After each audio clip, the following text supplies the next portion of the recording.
Jadi mudah-mudahan Allah jaga hati kita, baik ketika kita diuji, bahkan ketika kita diberi nikmat, supaya dalam dua keadaan ini kita tetap menjadi mukmin yang ajaban, yang ideal, yang baik, yang insya Allah Allah suka sama kita.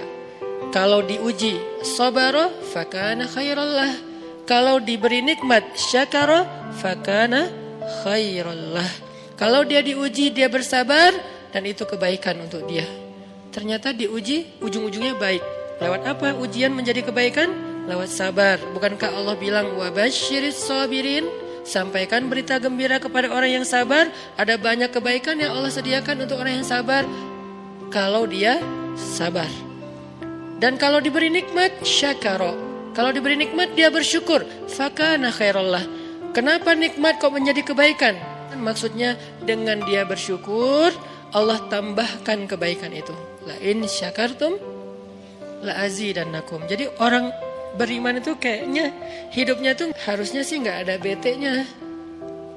Hidupnya tuh nggak ada istilah, aduh hari ini gue kayak rugi banget nih. Nggak ada orang yang beriman rugi. Kan hidup kita tuh di antara dua itu kan. Cuman varian ujian itu aja macam-macam. Varian ujian itu misalnya kalau di surat Al-Baqarah Allah menyebutkan 3 varian ujian kan.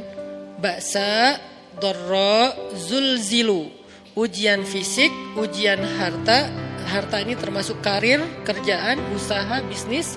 Dan ujian zulzilu, ujian perasaan, termasuk diputusin.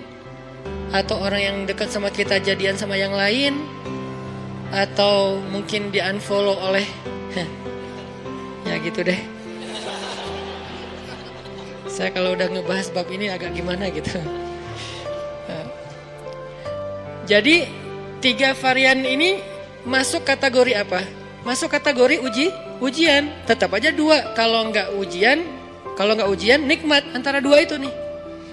In asabathu sarra syakara wa in asabathu dharra sabara. Udah gitu aja. Dan nanti bahkan sampai ayatnya gini. Alladzina yunfiquna fis sarra'i wad dharra.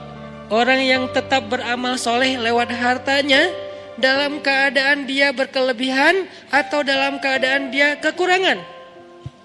Itu mukmin, keren banget gitu. Dia tuh nggak pernah kehilangan kesempatan berbuat baik. Baik beramal soleh ketika dia dalam keadaan dikasih nikmat maupun beramal soleh ketika dia dikasih ujian, tetap aja beramal soleh. Contoh yang ayat tadi.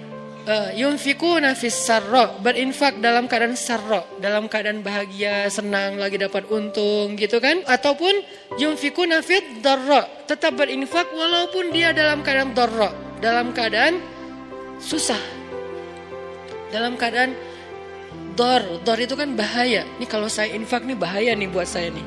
Kalau saya kasih nih saya kayak nggak ada tabungan buat mahar nih. Kalau saya kasih ke dia, terus saya gimana? Gitu kan? Ini dor banget nih, bahaya banget nih. Tapi dia tetap berinfak. Siapa yang mencontohkan hal seperti itu? Selain pastinya Rasulullah udah gak diragukan lagi. Yang jadi kayak simbol berinfak walaupun dia butuh. Orang-orang Ansor. Yu'thiruna ala anfusihim walau kana bihim khasasah. Mereka mendahulukan orang muhajirin atas dirinya sendiri. Walaupun sebetulnya dia juga butuh kepada kebaikan itu.